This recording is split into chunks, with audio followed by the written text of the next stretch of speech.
So tonight for our cool down, we are going to show you how we take care of Captain right now with his swollen leg. We are going to start by giving him his meds. So this is sulfamethoxazole. He gets 15 of these pills twice a day. They are really big. And for our old guy, we want to make sure that he can swallow these with ease. So we grind them up. I've started grinding it up in our mortar and pestle. So you can see that the pills are getting a lot smaller. We're gonna keep grinding this up. Once we have done that, we will show you how we add the water, the syrup, and put it into a syringe to give to him. So we're gonna pause and we're gonna set that up. So we finished grinding up the pills. We added a little bit of water. We wanna make sure that we can smash it down, that there aren't any chunks that'll clog up the syringe. So now we're going to pause to add syrup, and we may need to cut it with some water, but we'll show you those steps as well in a second. I haven't done it this way before, so it's trial and error. Yeah. Do you want to record me mixing it in, or just? I already am. Oh, okay. All right, so we're mixing in the syrup. We want to check the consistency that this gets to. It's a little stuck in the spoon. I'm just gonna use my finger. Yeah, so you're going to want to add some more syrup to it. This is not quite where we want it. We want to make sure that more than that. When we give him, there we go. When we give him his meds, it goes in easy. Which our old man Captain isn't the biggest fan of meds or having things put into his mouth. So, gotta get it just right. That was pretty good. Make sure you squish some of those big chunks because they'll get caught in the... There you go. So this is about where we want it. All right.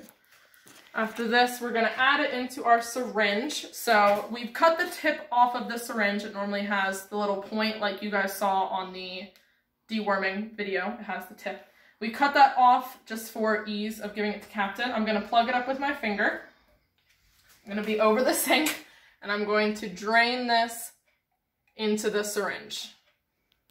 You want me to help and we'll either pause or Kathy can help. Whatever works best.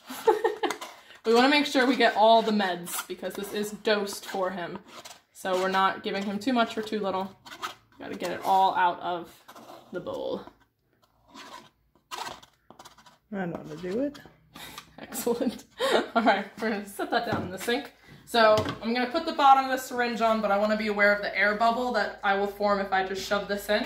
So what I'm going to do is I'm going to tip it back, let my finger off, then I can close it up all the way. I'm going to try not to shoot it out across the room. I have done that before. I think we all have. Yeah, not the smoothest. So once it's in, I'm going to slowly push it all the way up to the top, so that way when I'm going to give it to Captain, I don't have to do all of this while he's waiting for me. So now it's ready to be served. We will pause and go administer it to him. We have to get. Go. Become one with the horse. What's the matter, bud?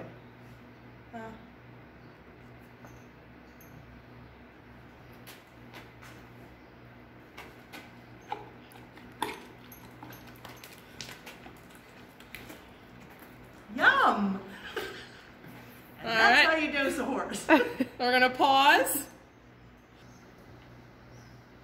Alright, so we administered his meds pretty much the same way that we administered the deworming in the video we showed you last week. Now Captain is in cross ties because we have to take care of his leg. You can see that we have it wrapped up. This is some old dried poultice with a paper wrap topped with vet wrap. I'm going to start to take that off. We will record for a little bit as I do that, and then we will pause and come back to show you each of the steps that we go through, but it can take a little while to go through each of these steps, so there will be breaks in between. I'm going to start by taking off the vet wrap. Notice that I'm not sitting on the ground, I'm kneeling, I'm not right behind him. Alright, a little stuck there. You kind of have to figure it out as you go.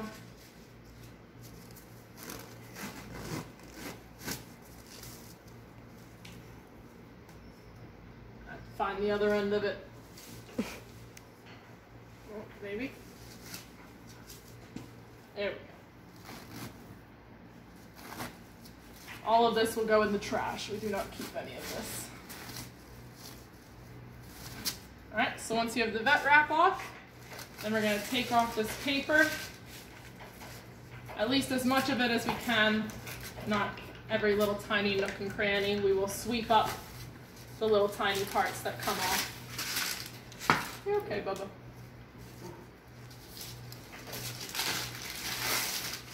And after we get all of this off, we are going to wash off the old poultice. So we will be back in a moment to show you that. Okay, so we took off all of the paper and the vet wrap. Now he has all these chunks of poultice that are still on his leg.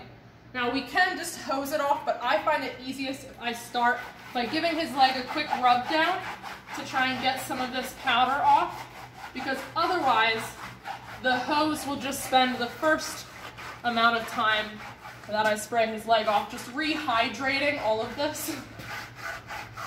And I would rather save myself a little bit of time and clean it off.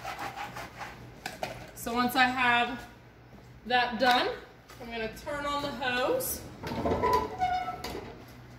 And we will record a little bit of me hosing it off. It might take a little while, so we may pause halfway through, but there's not a ton left, so we shall see.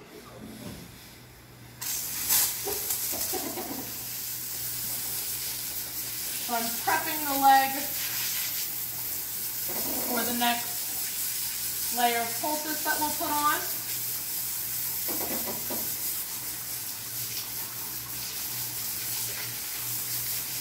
The cool water probably feels very good anyway, plus any sweat that could build up as well. Our wet tail.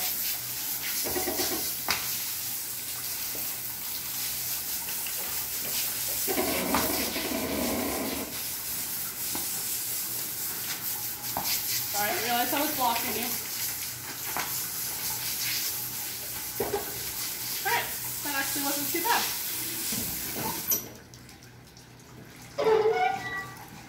Alright, so once you've gotten most of it off, it's pretty cleaned up, I'm going to put on a rubber glove to squeegee off his leg.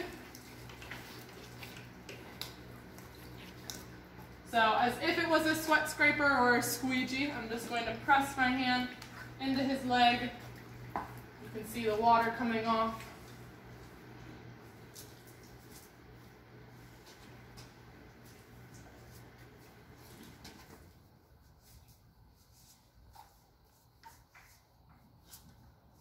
So once I've squeezed a fair amount of the water off, let's go ahead, let's have the camera get a little bit closer so you guys can see the inflammation in his leg. So this is actually a ton better than it was. And our old man Cappy here does have a little bit of arthritis, so there is going to be some swelling in the joints, but comparatively between the two legs, you can see that there's a lot more going on down above this pastern than there is over here. Above his hock is looking better. This was very swollen. It's still giving off a lot of heat, and you can see that he was pulling his leg away earlier, so there might still be some tenderness in there, but not too bad. So we're going to apply the poultice, and the poultice is comparable to a compression sock. So after surgeries, people will wear a compression sock, and it helps them avoid blood clots, but for this, it's going to help avoid inflammation. So it just looks like some cement or clay put together. So I'm going to grab a handful of it, and when I apply it, I'm going to apply it like I would a face mask, which I know not everyone can relate to, but that's how I think about it. So it's not going to be a crazy, I'm going to pick that up, a crazy thick layer, but it's going to be enough that I'm not seeing straight through it as well. We're going to apply it to all the area where there's a little inflammation that we want to wrap up. I'm going to need some more, but I'm going to use what I dropped on the ground first. don't mind. All right, so I'm gonna get some more. I'm gonna keep applying. I'm gonna come in front of the camera for a second just so I can see the inside of his leg as well.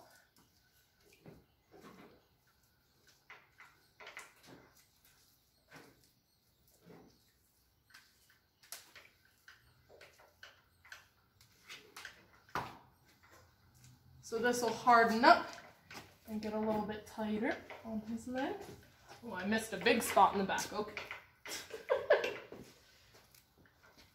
So notice I'm still not standing directly behind him as I put this on, as I'm looking around for spots I've missed. Not going under him. Staying on my feet the whole time. So once that's on, I'm going to take off my glove.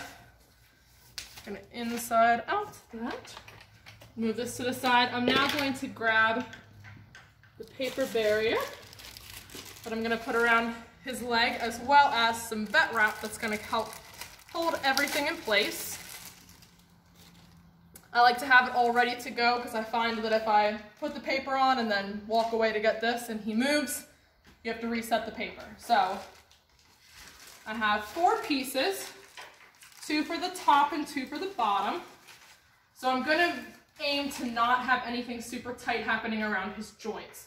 We want him to still be able to walk to the paddock and not limp as if he had on like a full leg cast. So I'm going to put 1 piece of paper above the hock in the front.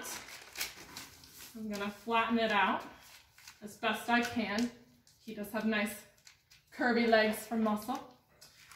Then I'm going to apply 1 to the back. Oh, these are still connected. Okay.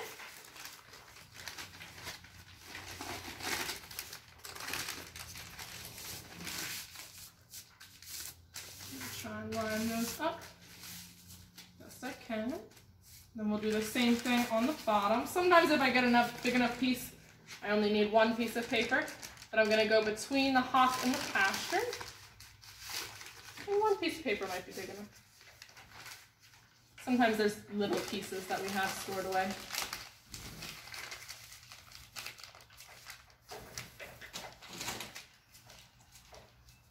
So I'm pressing it down to make sure there's no pinchy, bubbly spots, that as it helps absorb some of the moisture, it lays on his leg. Move that out. So then I'm going to open up the vet wrap. I'm going to start up top and work my way down towards the bottom. But I have to overlap on top first to make sure that everything sticks. So I'm overlapping myself, and then I'm going to come down about halfway from the first wrap towards the second wrap. Notice that I'm wrapping towards the inside and back of the horse. When I get towards his hock, I'm going to let it be a little bit looser, so I'm going to stretch out my wrap so that his joint can move and lay it lightly. I'm going to stretch it out again. And come around lightly. Line it up. And then once I've passed the joint, I'm going to go tighter again. Continuing at that 50% wrap. And once I'm all out, the vet wrap will grab to itself, but I still like to tap everything down. Make sure it's all nice and sticky. Our nice, comfy, movable cast for our captain boy before he walks out to the field. So we do this every day for now until the inflammation has gone away. Once it has gone away, then he will be free to have his normal, regular leg out in the pastures.